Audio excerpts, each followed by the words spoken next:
Welcome to Africa Moja Tours and Transfers. We are a tour operating company based in Johannesburg, and today we'll be taking you on a private half-day Pretoria tour, which will begin at the Pretoria Monument.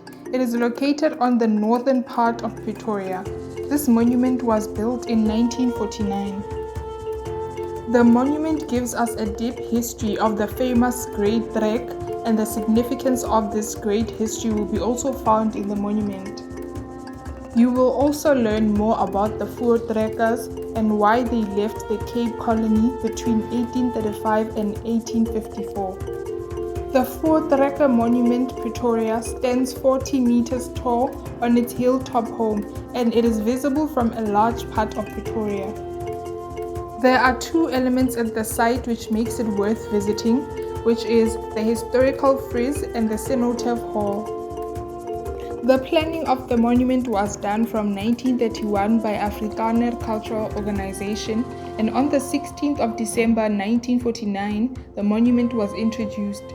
This date was selected to coincide with the commemoration of the Battle of Blood River.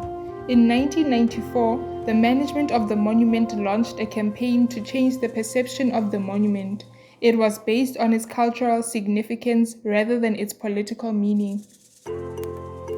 This will be the first stop on our tour, and after spending approximately 1 hour and 30 minutes on this National Heritage Site, we will make our way to the second stop of our half-day Pretoria City tour, which is the Kruger Museum.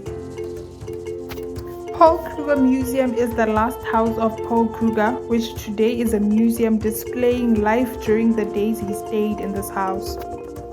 The house has been refurbished to showcase the life and time during the period Kruger resided here, between 1884 and 1900 when he left for Europe in exile.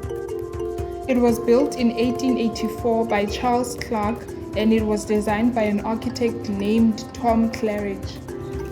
Paul Kruger was state president of South African Republic and was renowned internationally for his struggle for freedom from the British during the Second Boer War. Both the Kruger National Park and Kruger Rand coin are named after him. After 45 minutes here, we'll make our way to the third stop, which is Church Square. Church Square started out as a marketplace for farmers. Its name changed with construction of a mud walk at center of the square. The church burned down in 1882, and another church was constructed and eventually demolished.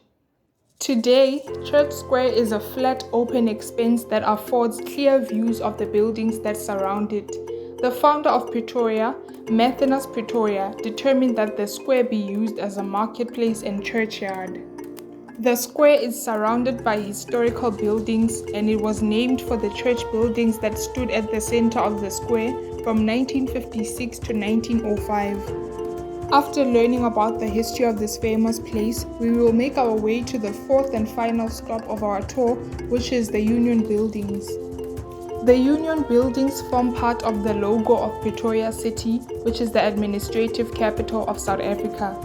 The sandstone building, designed by Sir Baker, was started in 1910 to commemorate South Africa's union status obtained in that year.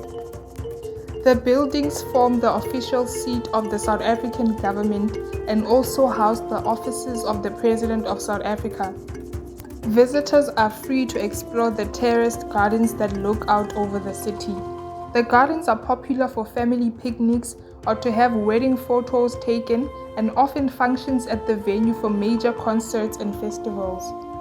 This is where our tour ends. Our half-day tour runs every day from 8:30 in the morning to 1:30 in the afternoon. You can book it online or on our website, and details will be on the next slide. Thank you for joining our visual tour. We look forward to seeing you soon.